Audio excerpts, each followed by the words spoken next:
네. 벽체 위에 서 있는 거예요. 여기가.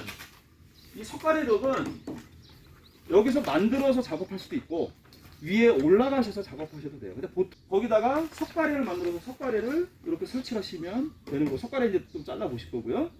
얘는 또 그럼 뭐냐? 얘는 석가래만 설치하면 되는데 또 얘를 밑에다 하나 더 설치했어요.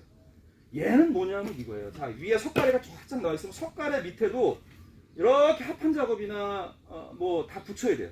근데 여기 석가래다 못을 박을 수 있고 다 이렇게 쭉쭉쭉 오다가 만약 얘가 없다고 생각하면 여기가 벽쪽 끝선이에요. 얘 이렇게 내장재 붙고 그 다음에 천장에 또 이렇게 붙여야 돼요.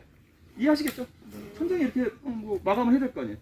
얘를 만약에 안 해놓으면 끝에 못 박을 데가 없어 덜렁덜렁 하겠죠. 그래서 아예 처음에 이 석가래에다가 또 엘보를 붙여가지고 코너처럼 역할을 해주게 이렇게 해놓은 거예요. 이중 깔소리가 이렇게 올라갈 거예요. 이제 다 설치가 됐어요. 저쪽 벽이 다 설치가 되면 이중 깔소리 여기다 석가래를 설치를 해야 돼요. 그러면 석가래를 설치할 위치를 표시를 하셔야 돼요. 그 구조목이 이렇게 올라왔어요. 그러면 얘가 여기서 직각으로 올라와야 되니까 이렇게 되겠죠. 그렇죠? 네. 그럼 이게 15도예요. 저희가 지붕각도 15도로 만들어놨기 때문에 15도로 여기를 자르는 거예요. 그렇죠? 일단은 그 다음에 저쪽도 마찬가지로 15도로 자르고. 근데 여기서 주의하실 거는 나중에 잘라놓고 이걸 설치를 하실 때, 자, 여기가 위면 이렇게 생겨죠. 이렇게. 근데 꼭 이 힘을 보셔야 돼요. 얘는 아래 위를. 그렇죠? 얘가 배가 이렇게 설치했을 때 배가 이렇게 불러야 돼요. 이걸 잘못 설치해서 이거 거꾸로 오는데 배가 이렇게 부른 걸 얘를 돌려서 하면 얘가 반대로 이렇게 쳐지겠죠. 그러니까 이거를 잘 생각을 하셔서 처음에 자르고 나서 이 따내기 작업을 할 때 위쪽 부분 따내기와 밑에 쪽 부분이 달라요. 그럼 이거를 생각을 잘 하세요. 자, 위쪽 부분을 하나 정해놓고 높이가 이렇게 배 부른 쪽으로 다 쌓아놓으세요. 그러면 작업하시기 훨씬 쉬워요. 나중에 헷갈리니까. 자, 여기는 작업이 그럼 또 어떻게 해야 되겠어요? 여기가 이 위에 턱에 지금 이렇게 놓으면 안 되겠죠. 턱에 걸쳐야 돼요. 그죠? 그러니까 얘를 이쪽에서 여기 들어가려면 어떻게 됐어요? 이렇게 따내야 쏙 들어가겠죠. 그렇죠? 이 선이 직각이 돼야 되니까 직각으로 쭉 긋고. 근데 거기를 제가 첫째 여기서부터 여기까지 길이가 얼마죠? 140이죠. 여기서 합판이 또 붙어져요. 합판이 플러스 11. 그럼 151이에요. 얘하고 결합을 시켜야 되는데 못을 박기가 만만치가 않죠. 이게 두꺼운 걸 이거 어떻게 뭐 밑에서 박을 수도 없고 어떻게 박겠어요? 그럼 사선으로 박거나 뭐 하는 수밖에 없어요. 그럼 얘가 굉장히 약하죠. 제가 첫 번째 시간에도 말씀드렸지만 목조유택에서 가장 약한 부분은 얘하고 얘가 만나는 바로 이 부분이 제일 약해요. 그래서 조금이라도 더 단단히 하기 위해서 얘를 자 보세요. 이렇게 하는 거예요. 아시겠죠? 얘를 여기다 고정을 하고 얘를 옆에서 또 고정을 하는 거예요. 얘를 먼저 이렇게 높이 맞춰서 여기 선이 완전히 걷어 있다. 그럼 그 선에 이렇게 맞춰서 밑에 박고 나중에 석가래 딱 끼면 맞춰가지고 옆에다 못 박는 거예요. 자, 얘는 이 벽체 위에 올라가 있다고 생각을 할게요.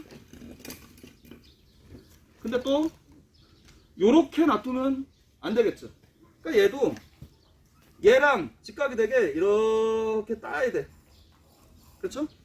그래서 그런데 그 높이가 5번인가 보시면 4cm. 여기서 여기까지를 40으로 해가지고 직각으로 커팅을 하라고 그랬어요. 그게 왜 그러냐면 여기서부터 여기까지가 길이가 뭐하고 딱 맞아야 돼. 얘 38. 예? 140. 140에다가 또 뭐가 붙어요? 또 합판이 붙는다 그랬어요. 합판 11 하면 151. 얘가 151이 나오는 높이가 딱 40이에요. 그 계산을 해가지고 40만큼 하면 그 위에 딱 떨어져요. 그럼 여기도 마찬가지로 아까 저 철물 여기다 놓고 딱 껴서 넣으시는 거예요. 아시겠죠? 네. 자, 이거는 석가래 만드는 거에 아주 기본이에요. 이거는 이제 근데 이것만 잘 이해하시면 나중에 석가래 이거는 외쪽 지붕이죠. 그러면 우리가 흔히 말하는 박공지붕, 저 뒤에 있는 집처럼 삼각형으로 된 걸 박공, 그 다음에 영어로는 게이블이라 그래요. 그러니까 그 게이블이라는 게 녹색 지붕이라는 게 그 박공지붕을 말해요. 이렇게 책을 이렇게 엎어놓은 것처럼 생겼다 그래서. 자, 그거를 할 때는 여기에서 하나만 저쪽으로 더 이어질 뿐이에요. 그 길이만 다 계산을 해서 하시면 돼요. 근데 나중에 박공지붕을 할 선생님도 계십니까? 이거 설명을 드릴게요. 자, 한번 생각을 해보세요. 우리는 중앙에 얘 벽체가 있으니까 이 위에 세웠지만 이쪽으로 이으려면, 자, 박공지붕이 되면 똑같은 게 이쪽에 하나 더 붙는 거예요. 그러면 자, 여기 붙이는 걸, 숟가락을 저쪽 똑같은 걸 여기다 붙일 수는 없잖아요. 그래서 우리가 말하는 가운데 뭐가 들어가냐면 마룻대, 영어로는 미치보드라는 게 들어가요. 그게 이렇게 들어가는 거예요. 얘를 먼저 세우고 양쪽으로 얘를 붙여나가는 거. 그 차이만 있을 뿐이에요. 그렇죠? 그러니까 자, 우리가 그러면 똑같아요. 이 길이 계산하는 거, 이 높이 계산하는 거, 얘랑 똑같거든요. 근데 여기서 주의하실 게 있어요. 자, 보세요.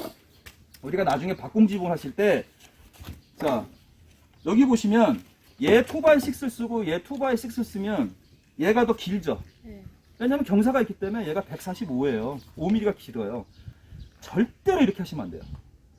우리가 현장에서 현장 우리나라 목수들이 경력 목구조 가장 실수를 너무 많이 하지만 가장 실수 많이 하는 게 자재가 아까우니까 그냥 2x6 시켰으니까 2x6로 그냥 리치보드를 써요, 마룻대를. 그러면 얘는 우리가 15도밖에 안 되지만 얘가 한 25도, 30도가 넘어가잖아요, 지붕각도가. 얘가 이렇게 더 올라가면 이 남는 기간이 이게 더 길어져요, 얘가.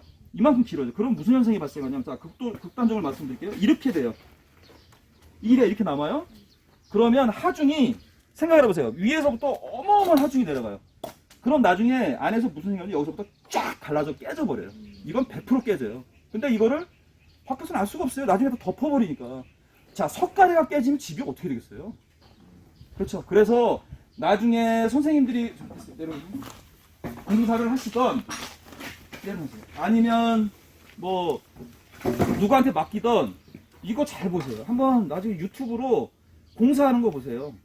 여기를 정상적으로 어떻게, 얘를 석가래를 2x6 쓰면 이 마룻대 미치보드는 적어도 2x8이나 2x10을 써야 돼요. 한 단계도 높은 거를. 자, 주의하실 건 그게 이제 주의하시면 돼요. 나머지는 다 똑같아요.